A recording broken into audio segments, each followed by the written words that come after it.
Hi sir.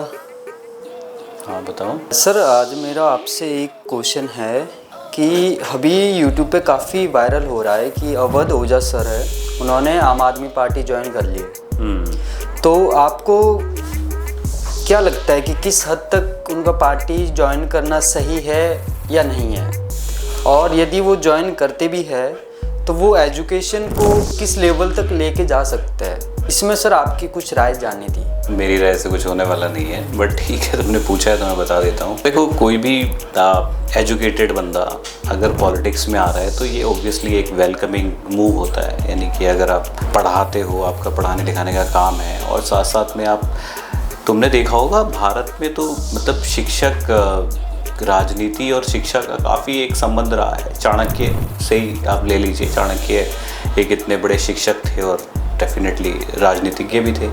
तो बहुत शिक्षक हुए हैं जो नेता बने हैं। Doctor Rajendra Prasad, he was a teacher, then he became president of India. तो शिक्षा और राजनीति का तो एक पहले से ही एक रहा है, तो इसमें कोई भी आपत्ति की बात नहीं है कि वो शिक्षक रहे हैं तो राजनीति में आ गए हैं। तो ये बड़ा कॉमन है और ये बहुत देखा जा चुका है, तो इसमें कोई सरप्राइजिंग एलिमेंट की बात ही नहीं है, कोई नई बात नहीं है। दूसरी बात ये है कि उन्होंने आम आदमी पार्टी ज्वाइन करी है तो क्या उनका क्या भविष्य होगा उसके लिए थोड़ा सा अवध ओझा जी की पर्सनैलिटी या उनके जो पिछले आप बहुत सारे वक्तव्य अगर आप सुने तो वो बहुत आउटस्पोकन है। उन्होंने खुद ही अपनी बातों में बोली है कि आई एम ए अपॉर्चुनिस्ट, कि मेरे को तो जो टिकट दे देगा मैं तो उसके पास चला जाऊंगा। या मुझे जब क्या बोला था उन्होंने, कुछ ऐसा कि मौकाटेरियन, आई एम ए मौकाटेरियन पर्सन।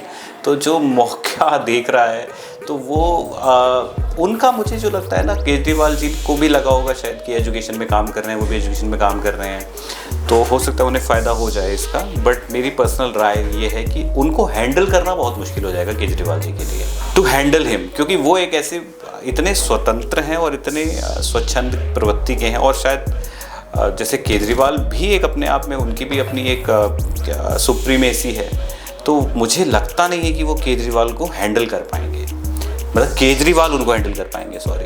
तो केजरीवाल के लिए उन्हें हैंडल करना बहुत मुश्किल होने वाला है।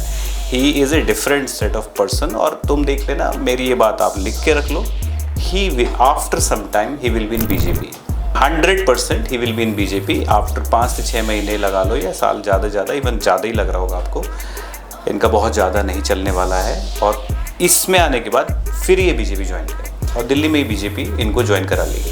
पहले हो सकता है बीजेपी ने इन्हें ज्वाइन ना कराया हो, पर अब जरूर करा लेगी, तो ऑब्जेक्टिव पूरा हो जाएगा। तो उन्हें कोई पार्टी लाइन से कोई खास मतलब है नहीं, तो मुझे ये लगता है, मेरी ये राय है। सर एक न्यूज़ आई थी कि लाइक उन्होंने बीजेपी से भी टिकट मांगा था, और कांग्रेस से भी मांग चुके हैं, लेकिन उन्हें नहीं मिला, तो दैट्स व्हाई ही जॉइन आम आदमी पार्टी। हाँ, तो ये वही है ना, जैसे आपको कोई कंपनी ज्वाइन करनी है, आपने किसी कंपनी में इंटरव्यू दिया, उस कंपनी में आपका सिलेक्शन नहीं हुआ, फिर आपने इंटर्नशिप करी किसी दूसरी कंपनियों में 1-2 महीने, या कहीं आपने छोटा मोटा एक्सपीरियंस ले लिया। जब आपके पास एक्सपीरियंस हो जाता है तो वो कंपनी आपको ले लेती है, तो जाएंगे बीजेपी में वो 1000%।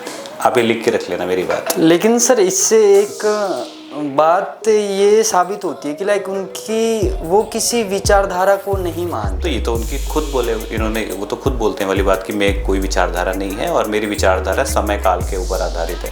तो ये बात तो उन्होंने अपने खुद के, मेरे कहने पे मत जाइए, ये उनके खुद के वक्तव्य हैं। वो खुद बोल रहे हैं कि विचारधारा वगैरह कुछ नहीं होती, ये तो समय और काल के ऊपर डिपेंड करती है। तो ये उनके खुद के विचार हैं, तो इसमें क्या बात कर सकते हैं। चलिए सर, थैंक यू।